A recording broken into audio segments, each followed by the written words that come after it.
اور پھر اس کے اندر کا خمار کیسے نکلا؟ وہ شیطان نے بات جاری کر دی، کہتا ہے ایک حدیث گڑھی ہوئی، بعد ہی رویا کہ پڑھی جائے گی تے، اور کہتا ہے نہیں مفہوم گڑا با۔ اچھا مفہوم میرا تے گڑیا، تو دس کے مفہوم ہے دا، اس حدیث دا تو مفہوم؟ قیامت تک ٹائم ہے، نہ تسی حدیث مباہلہ بیان کر سکتے ہو، نہ حدیث عمار دا مفہوم بیان کر سکتے ہو۔ کرو، چلو میں نہیں کرتا، تم کر دو۔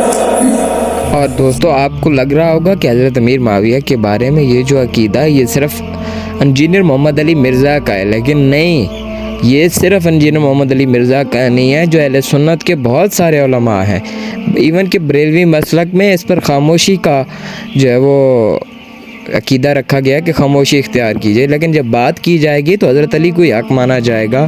حضرت امیر معاویہ کی تعریف ان کے ہاں بھی نہیں ہے، تو ان کے ہاں بھی جن مولویوں سے یا جو بڑے بڑے عالم تھے ان سے پوچھا گیا، جو پیر نصیر الدین مسید صاحب تھے اور ایک اور اشرف قادری صاحب تھے، ان سے پوچھا گیا تو انہوں نے بھی اپنا جواب ریکارڈ کرایا، وہ بھی آگے میں آپ کو سنا دیتا ہوں۔ جو میرے دل کی بات ہے وہ یہ ہے کہ واللہ اگر کبھی اس زمانے کے اندر ہم موجود ہوتے یا میں محمد اشرف قادری موجود ہوتا تو میں تلوار اٹھا کے مولا علی رضی اللہ تعالیٰ عنہ کے ساتھ ہوتا اور مولا علی رضی اللہ تعالیٰ عنہ کی طرف سے حضرت امیر معاویہ کے لشکر کے ساتھ میں لڑتا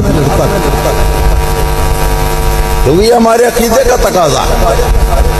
آپ دیکھیں کہ حسین کے ہوتے ہوئے حسین زندہ ہے، حسین سانس لے رہا ہے، صحت بھی ہے ابھی،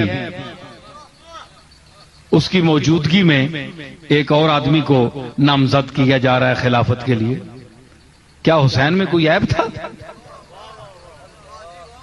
بولے حسین نے معاذ اللہ کوئی تاریخی طور پر ثابت کریں آپ کے حسین سے کوئی گناہ ہوا، ہم حسین کو معصوم نہیں مانتے، لیکن آپ گناہ ثابت کریں تو کس گناہ پر، کس وجہ سے؟ کیا یہ اقربا پر بھی نہیں کہ نواسے رسول کے ہوتے ہوئے اپنے بیٹے کو، اپنے بیٹی کی بیعت لی جائے؟ کیا نواسے رسول میں کمی تھی؟ کیا نواسے رسول جو ہے وہ یزید سے کم تھا؟ اس کا کیا جواب ہے؟ تحریر ہے جو ان کے ہاتھ کی لکھی ہوئی آج تک ان کے تبرکات میں رکھی ہوئی ہے، اس کو ٹیلی کر لیں کہ کیا انہی کی تحریر ہے یا نہیں، وہ موجود ہے۔ انہوں نے جو ان کے بارے میں لکھا ہے، ان کے دور میں خلافت کا ظاہر ڈھانچہ رہ گیا، روح ختم ہو گئی۔ یہ تھوڑا جملہ ہے؟ یہ کیا گستاخی ہے؟ یہ کیا گستاخی ہے؟ یہ تو نہیں ہے میں نے یہ کہا ہے کہ تلک الرسل فضلنا بعضهم علی بعض، اللہ نے بعض رسولوں کو بعض رسولوں پر فضیلت دی ہے۔ مثلا ان کے لیے، جناب معاویہ کے لیے حضرت فاروق اعظم فرمایا کرتے تھے کہ یہ اس امت کا قیصر ہے، اس امت کا قیصر ہے۔ جس طرح بادشاہ نہیں ہوتا جس کے آگے وہ گھوڑے چلتے ہیں، سواریاں چلتی ہیں، اور یہ آج جو وہ گارڈ چلتی ہے آگے، اس قسم کی آپ کتابیں پڑھیں، آپ کبھی تشریف لائیں، اگر آپ کو میرے ساتھ اس موضوع پر گفتگو کرنے کا شوق ہے تو میں حاضر ہوں، آپ وہاں تشریف لے آئیں۔ اگر وہاں نہیں آنا چاہتے تو کسی اور جگہ بیٹھ جاتے ہیں، آپ مجھ سے پوچھیں، میں آپ کو بتاؤں گا۔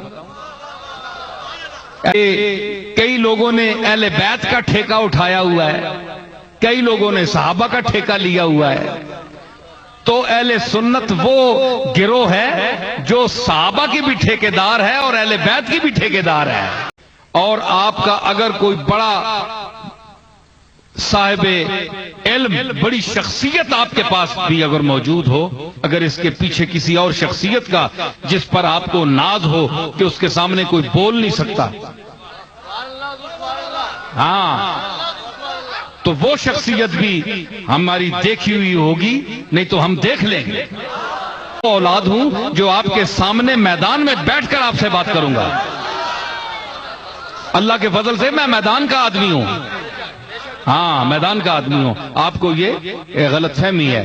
تو انشاءاللہ وقت آئے گا، آپ کو اگر یہ ابھی تک اس کی تسلی نہیں ہوئی، آپ آئیں، میں آپ کو اور دلائل بھی دوں گا۔ محیر العقول، عقل حیران ہو جائے گی وہ واقعات پڑھ کر، اور ایسے ایسے اکابر کے میں قول آپ کو کے سامنے رکھوں گا کہ آپ ان کے پھر آپ سے کہوں گا کہ آپ اب ان کے لیے رائے قائم کریں کہ یہ آپ کے نزدیک بھی گستاخ ہیں۔ یہ بات نہیں ہے، ہم نے تو ایسی باتیں کبھی کی نہیں، کیوں کہ ایک جو اتحاد امت کی ایک فضا بنانے کی کوشش کرتے ہیں۔ ہم نے علی اور معاویہ کو آپس میں جھگڑتا ہوا ہم نے نہیں دکھایا، اور کون سی چیزیں ہیں کہ جو آپ کے سامنے نہ ہوں، اور جناب علی کے ساتھ جو زیادتیاں ہوئی ہیں آپ کو کیا پتا؟ میں آپ کو بتاؤں، میرے باپ، میرے دادا، میرے پردادا سے بڑا اور تمام علماء امت جس کی عزت کرتے ہیں، جس کے نام پر سر جھکاتے ہیں، اور بڑے بڑے مؤلفین حدیث اس کے نام آنے پر اپنی گردنیں جھکا دیتے ہیں، جناب حضرت امام احمد ابن حنبل رضی اللہ تعالی عنہ آج بھی سعودی عرب کا جو مسلک ہے، مذہب ہے، وہ حنبلی ہے، حنابلہ۔ ان سے پوچھا گیا، انہوں نے جو تقریر کی ہے، آپ امام احمد ابن حنبل کو بھی گستاخ کہیں گے؟ آئیے امام حنبل کو میں سامنے لاتا ہوں، انہوں نے اس سے بھی بڑی گستاخی کی ہے۔ میں نے تو کچھ کہا ہی نہیں، ان سے بڑی گستاخی کی ہے، اور آپ مجھے لکھ کر دیں گے کہ امام احمد ابن حنبل گستاخ ہے، پھر میں آپ کی اس تحریر کو علماء امت کے سامنے پیش کروں گا۔ یہ آپ آئیں گے تو آپ کے علم دائرہ بڑا بھی، مطالعہ بہت کم ہے، آپ آئیں، آپ نہیں بتا سکتے کہ انہوں نے کیا لکھا۔ میں اس مجمع میں وہ تفصیل نہیں بتانا چاہتا، میں اشارہ دینا چاہتا ہوں کہ ایک کتاب حضرت امام احمد ابن حنبل کے سامنے پیش کی گئی۔ عبداللہ نے کہا کہ بابا یہ کتاب دیکھیں، ان میں بڑی ان کی تعریف ہے بنو امیہ کی۔ تو انہوں نے کہا کہ یہ جاہز ایک بدصورت انسان جو مکے میں تھا، جو بنو امیہ کا ہم اثر تھا، اور وہ بدترین، جس طرح یوسف خوبصورت ترین انسان اللہ نے پیدا کیا، تو کتابوں نے جاہز کے لیے لکھا جیم الف ہائے ہتی اور زوئے، جاہز۔ تو بدترین صورت والا، ایسا بدصورت انسان کسی نے نہیں دیکھا، اتنا بدصورت تھا وہ۔ اس کو بنو امیہ نے پیسے دیے اور ان سے جعلی حدیثیں گھڑوائی۔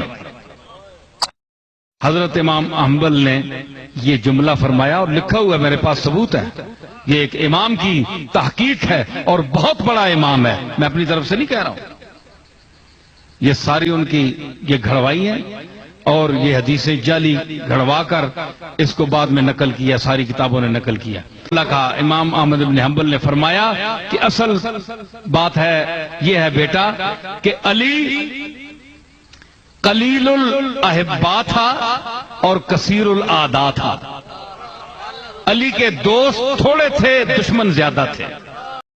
اس کی وجہ میں نے کیا سمجھی، اس لیے کہ دوست ہوتے ہیں ان کے زیادہ جن کے جو کھلائیں، جن کا دسترخوان وسیع ہو، جو جن کے پاس آنا جانا وسائل اور دنیاوی مفادات زیادہ ہوں، لوگ ان کے پاس ٹوٹ کر جاتے ہیں کہ کھانا کھا لیں گے، پیٹ بھر لیں گے، کوئی کام ہوا تو کسی سے کرا لیں گے، اثر رسوخ والا آدمی ہے، محل ماڑیوں والا ہے، ان کے دوست زیادہ ہوتے ہیں۔ علی کے پاس کیوں جاتے بھائی؟ علی کے پاس تو نانے جو تھی۔